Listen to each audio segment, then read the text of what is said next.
नमस्कार. प्रेम म्हणजे प्रेम म्हणजे प्रेम असतं. या आपल्या उपक्रमातली आजची 5वी कविता आहे कवयित्री रचना यांची. पाथर्डी अहिल्यानगर इथे राहणाऱ्या रचनाताई शिक्षण क्षेत्रामध्ये कार्यरत आहेत. हिंदी अनुसंधान प्रसार केंद्राच्या त्या संस्थापक सदस्य आहेतच, शिवाय साहित्याक्षर प्रकाशनाच्या समन्वयक आहेत. समीक्षा लेखन, कथालेखन, कविता लेखन असं विपुल दर्जेदार लेखन करणाऱ्या रचनाताईंची आज एक प्रेमकविता आपण पाहूया. प्रिय. प्रेम करणं इतकं सोपं नाही. एकरूप व्हावं लागतं त्याच्या श्वासाशी. एकरूप व्हावं लागतं त्याच्या श्वासाशी, तेव्हा आपसूक कळत जातं प्रेम काय असतं. भिनू लागतात त्याच्या शरीराच्या वेदना तुमच्यात. भिनू लागतात त्याच्या शरीराच्या वेदना तुमच्यात. त्याच्याही नकळत तुम्हाला अंतर्ज्ञान होत जाते, त्याला घालण्यात येणाऱ्या अगदी विषाचेही.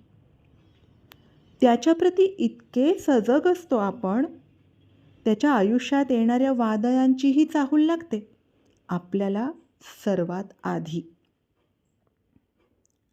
त्याच्या देहबोलीवरून कळून येतं तुम्हाला सत्य 7 पडद्यांआडचं. कितीही झिडकारलं तरी वेगळं करता येत नाही स्वतःला त्याच्यापासून. त्याच्या आवाजाने चालायला लागते तुमच्या श्वासाची लय. त्याच्या आवाजाने चालायला लागते तुमच्या श्वासाची लय. त्याच्या स्पर्शाच्या उबीने तुम्ही चालत राहता निरंतर. तो सोबत असताना गरज भासत नाही कोणत्याच करमणुकीच्या साधनांची किंवा तिसऱ्या व्यक्तीच्या संवादाची. तो सोबत असताना गरज भासत नाही कोणत्याच करमणुकीच्या साधनांची किंवा तिसऱ्या व्यक्तीच्या संवादाची.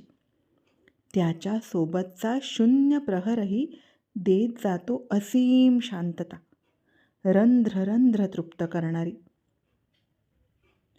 कोणताच षड्रिपू उरत नाही तुमच्यात. कोणताच षड्रिपू उरत नाही तुमच्यात. तेव्हा आणि तेव्हाच करू शकतो प्रेम आपण. तेव्हा आणि तेव्हाच करू शकतो प्रेम आपण. फक्त प्रेम. फक्त प्रेम. धन्यवाद.